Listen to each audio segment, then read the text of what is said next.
ছোটোবেলা থেকে দেখে এসেছি মাকে খুব সুন্দর করে লক্ষ্মী পুজো দিতে। তাই আমরাও সহযোগিতা করতাম, হেল্প করতাম। ছোটো ছিলাম, সেরকমভাবে পারতাম না, কিন্তু যেটুকু পারতাম সেইটুকুই করতাম। নাড়ু বানাতে বসতাম, আলপনা দিতে বসতাম, সমস্ত কিছু করতে বসতাম।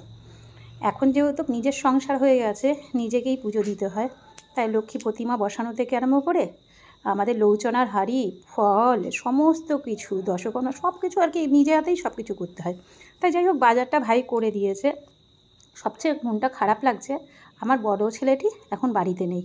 সেই ছেলেটি পুজোর জন্য আর কি খুব আনন্দ করতো যে লক্ষ্মী পুজো হবে বাড়িতে। মাঝে মাঝে যখন বলতাম আমি বাড়িতে পুজো দেবো না, কেন পুজো দেবে না তুমি, তোমাকে পুজো দিতেই হবে, এরকম জোর করে আর কি পুজো করাবে, তোমাকে করতেই হবে। তা ও আজকে বাড়িতে নেই, অনেকটা দূরে আছে আমাদের থেকে, খুব মিস করছি। যাই হোক, লক্ষ্মী পুজোর সময় যখন পুজো হচ্ছিল ওকে ফোন করেছিলাম যে বাবা দেখ পুজো হচ্ছে। ও খুব মিস করছে বাড়ির লক্ষ্মী পুজো। ভগবান চাইলে সামনের বছর নিশ্চয়ই আমাদের সাথে থাকবে পুজোতে। আপনাদের কেমন কাটলো জানাবেন।